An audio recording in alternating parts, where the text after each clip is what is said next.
Hey guys, so this is going to be a slightly different video. So if I'm publishing this, I'll need to sit on it for a few days and think before I put it up. But if I'm publishing this, yeah, I've decided I need to pull back for a while. But I've done this in the past. I've made promises on the channel and said I'm going to do things, and I do the opposite because I can't really. To be honest with you, I can't plan because I get told what to do. So who knows what will happen next with the channel? I don't know. Maybe I'll post again in 2 weeks, maybe in 2 months. But I don't know. It's out of my hands. It's in God's hands. So I'm being directed by God what to do on this channel. So I don't know what will happen. But honestly, I'd like to pull back for a while, and I think that's most likely what will happen. The reason I'm doing this now, it's the fourth year, 4 year anniversary of the channel. I actually thought it was in June, but I just double checked, and the first prophetic dream video I put out was on the 24th of May 2021, and today is Monday the 26th of May 2025. So it's 2 days ago actually. On Saturday was the four year anniversary of this channel posting my prophetic dreams, and you know what? I made a lot of mistakes. I'm not human. I'm not God. I'm human.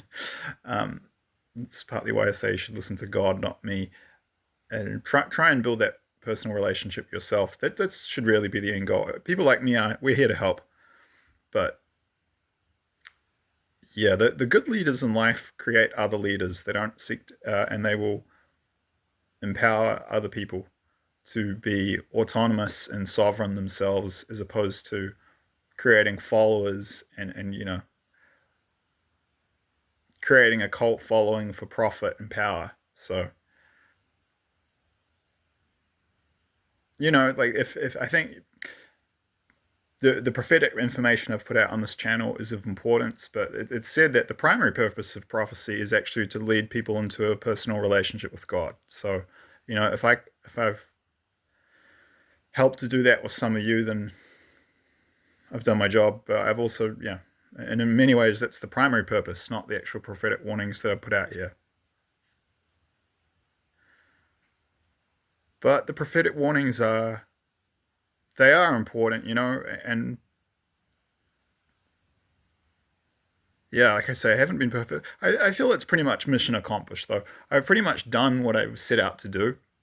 It's 4 years ago.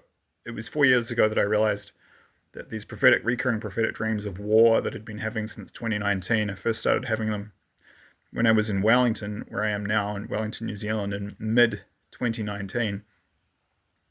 It was took 2 years before I realized what they were, and and early it was around April 2021 that I put onto YouTube prophetic. I put in on a hunch the search term prophetic dreams of World War III, and I got thousands of results.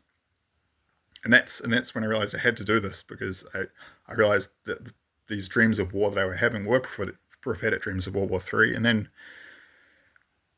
man, there's just I really need a programmer to help me set up a decent AI program to sort through all the evidence. I think at this point that's the way I'd look at doing it. There's just so much out there. I mean, there's literally thousands of videos on YouTube. I ended up putting my longest playlist has over 1,400 videos in it, and I spent I'm pretty happy with myself. I will say I'm proud of myself.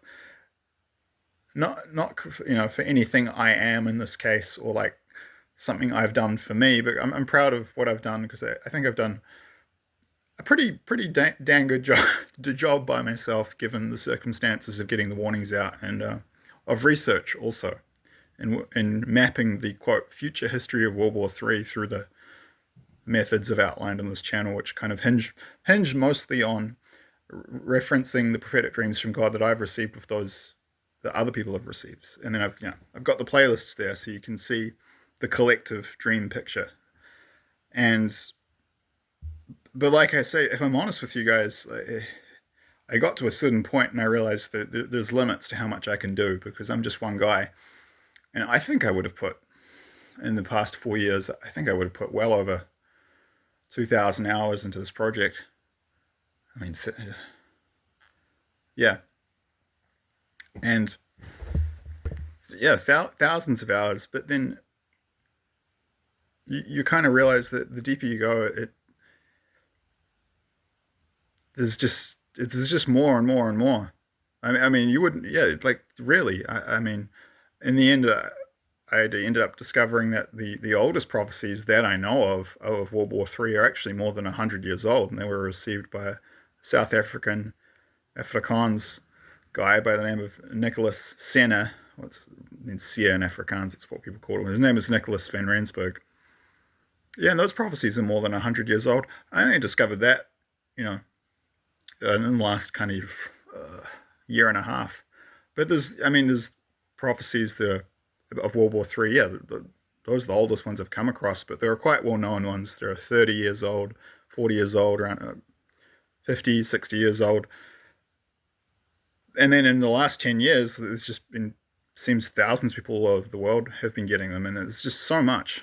There's too much for one person to actually, there's too much for one person to deal with as a researcher. And these days, especially with the emergence of AI, you don't need to do it. Like it would just make sense actually to get AI to go through a lot of this stuff, and yeah, you could automate the research. But to be clear with you, there's thousands of videos of prophetic dreams of World War III on YouTube.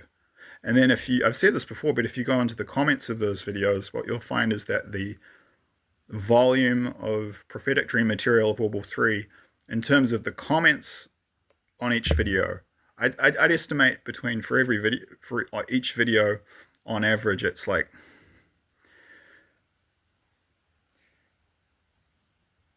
I'd say for every video about World War III on YouTube, there are 7 to 15 comments with just as much detail as the videos. So, I mean, there's thousands of videos, but then you've got, I don't know, 7 to 15 times as many prophetic dream warnings of World War III accounts, prophetic dream warnings of World War III accounts in the form of comments. And then actually there are websites. There's a website called 444 Prophecy News, if it hasn't changed, that's what it was called. Online that has thousands of accounts. There are even books that are published in the past, like physical hard copy books. So I mean,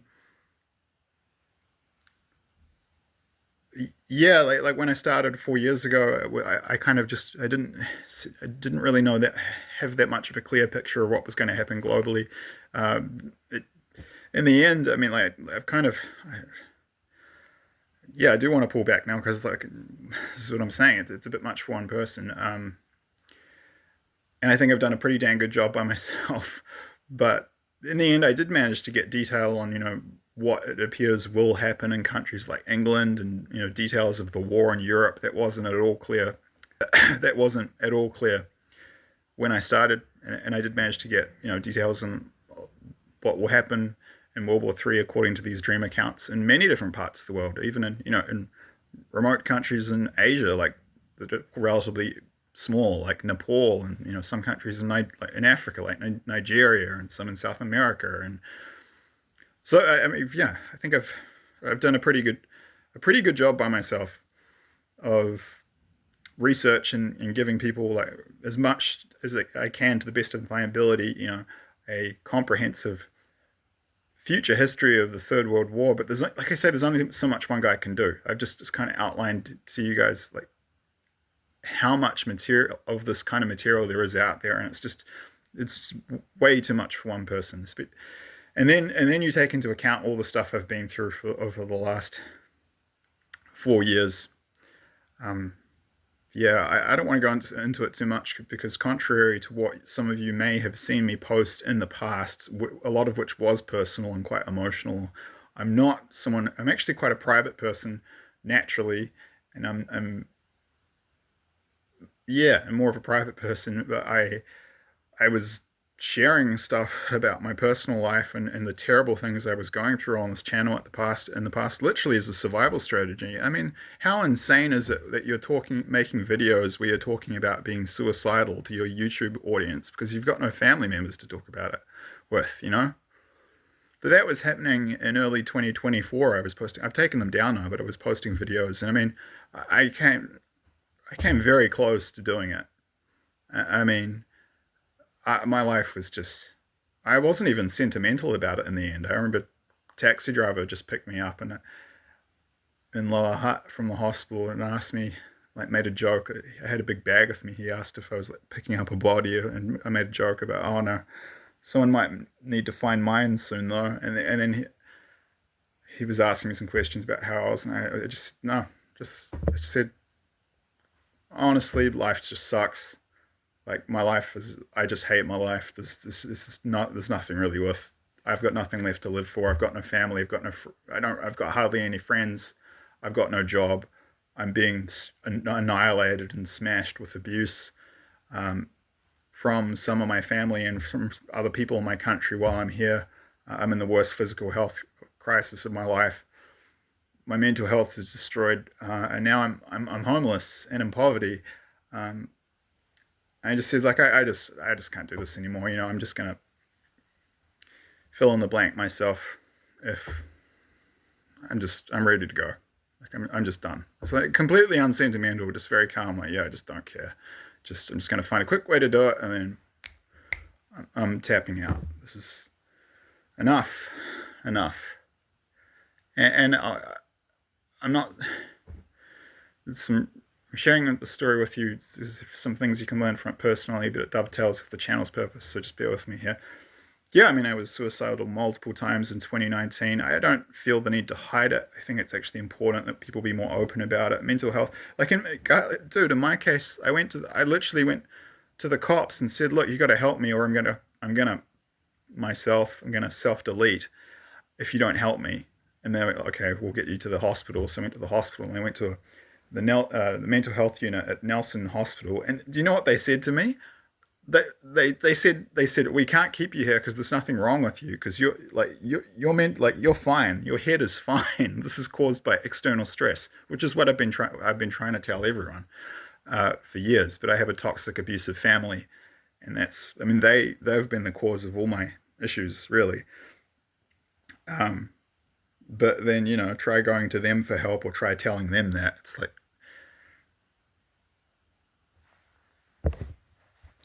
if someone's stabbing you to death, like do you go and ask the person who's stabbing you to death, or like I don't know, slowly killing you to help to help you for help? Are they going to help you? Of course not. They're not even going to see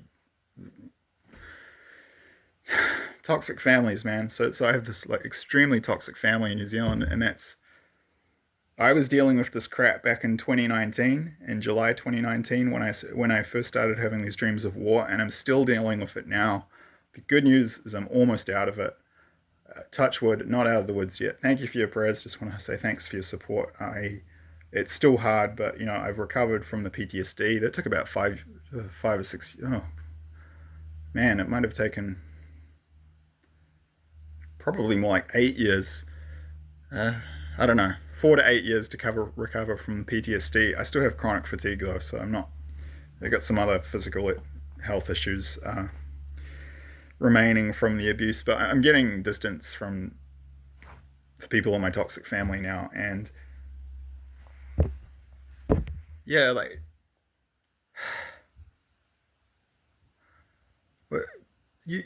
like at first you cry and you're upset and then you're emotional and then but it just keeps happening again and again. You get thrown into these situations that are just so horrible, and after a while, it just wears you down, and then you stop caring, and then you just want it. Like it doesn't become an emotional. It's not. There's nothing emotional about it. It's just very cold, clear, and calm. It's not life. It's not like you're surviving, but if you get ground down enough, like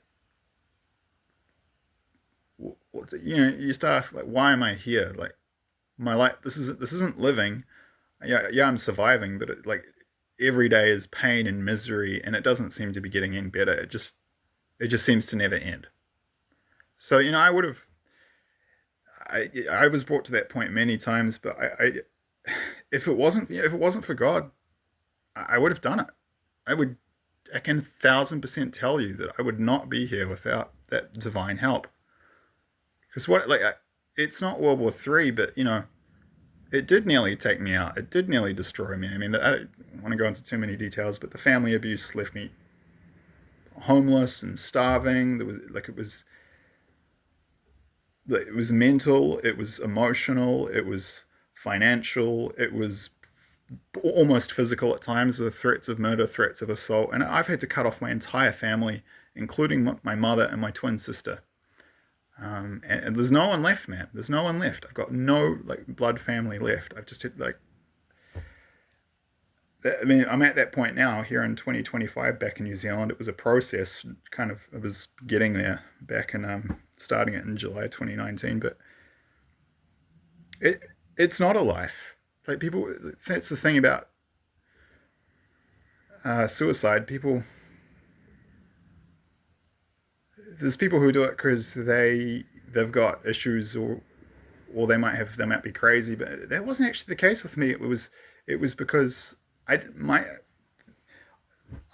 was um, I was depressed and anxious because of external pressure, and that was, validated by what the people in the Nelson Hospital said to me. They said, "There's nothing wrong with your head. We can't keep you here because this is a ward for people with mental health issues. You're feeling like you don't want to be around here anymore because of external pressures." So in my case, it was a little different, but it's a little different to I think what most people think of when they think of people being suicidal.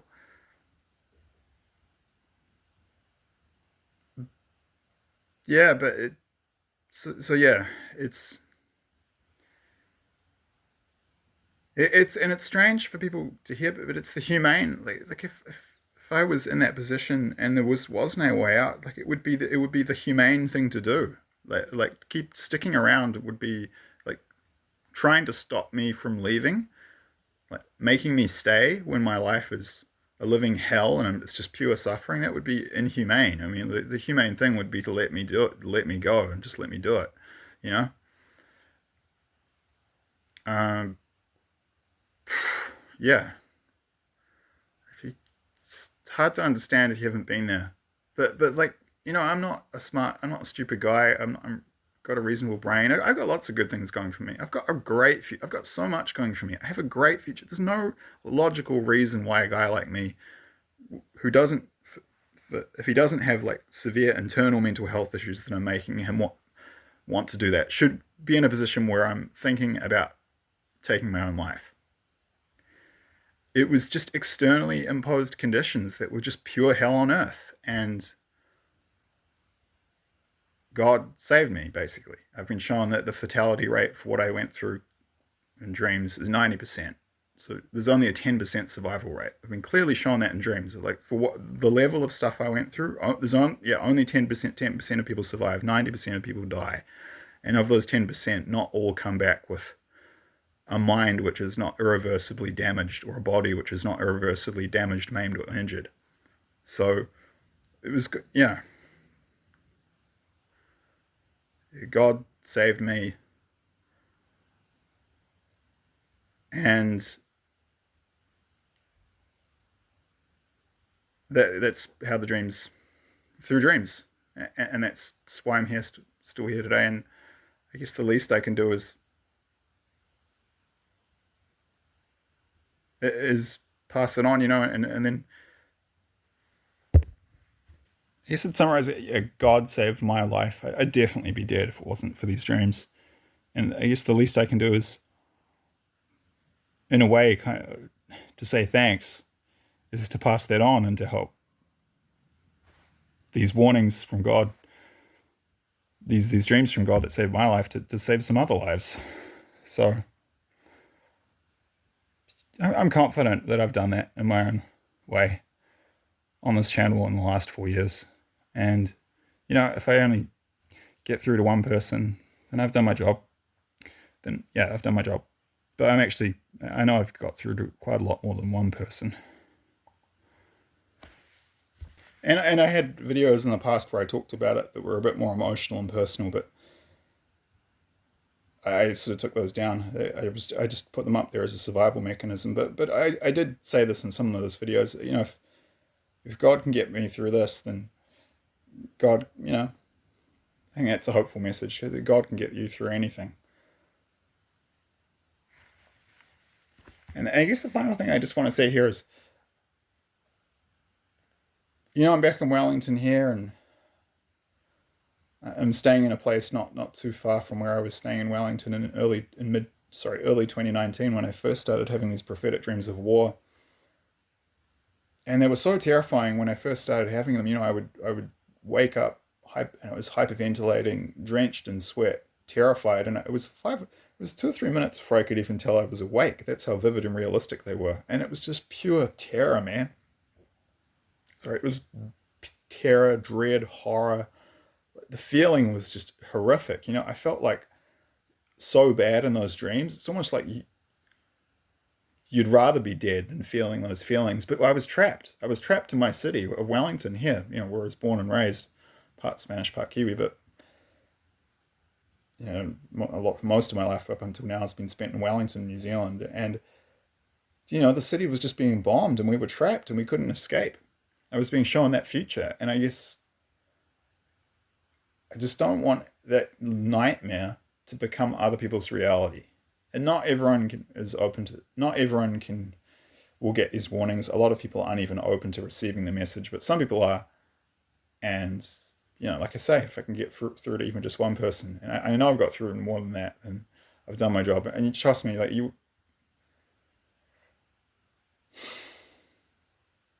yeah, I'm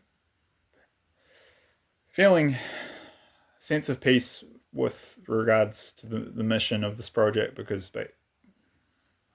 I feel past this point I'm probably going to need some help from some other people with the project if it continues, which I most likely will. I've done so much work by myself, but I need help if I'm going to continue it. But I feel a sense of peace within me because I know I've done the best I can. I haven't been perfect, but I think I've done a reasonable job, and I've done my best. I've done my best, guys, at getting the warnings out to make sure that my nightmare that was so terrifying and so horrible does not become the living reality of some of you listeners. And it's like if you've dreamt that, you cannot not do this work. Like, it's just you feel compelled to because it's just too horrible. You have to warn people. So it might have been a little bit of a ramble the way it came out, but it was just kind of stream of consciousness. I just felt sometimes it's the way you need to do it. It's the way it needs to go. You're right. Yeah. So that's it. I just feel I needed to say this, and it's the 4 year anniversary of the channel. But I'm spent. I'm exhausted. I'm burned out. There's been a lot of. It hasn't all been bad. There's been a lot of spiritual growth in the last 4 years, the last 10 or 15 for me. So it hasn't all been bad, but I'm exhausted. I just need to go away and spend some time on working more towards my life mission, which has always been in conservation. I'd like to go start working with orcas, wild orcas, doing research on them. Organizing some research projects of some animals. I discovered a new population of giant otters on the tribal territory, one of the indigenous tribes in the Amazon I'm working with. I'd like to go set up a study of them. I'd love to just want to get out and into deep nature and do field ecology research. I think that's the next main step for my healing, and that's kind of where I need to shift my energies to at this point. Hence the thumbnail image of this video being a happy-looking orca. There were a lot of times in the last 4 years where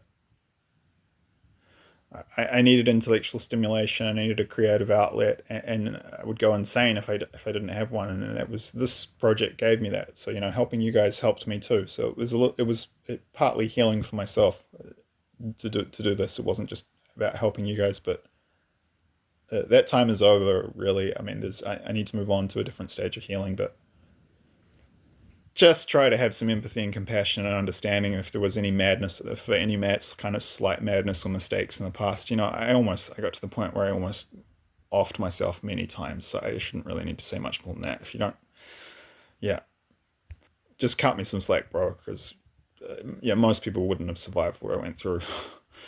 I'm human, I make mistakes, but I'm not out of the woods, as I said, I'm not out of the woods yet. I just want to thank you guys again for all the support I've received, all the prayers. It really has made a difference. It really is appreciated.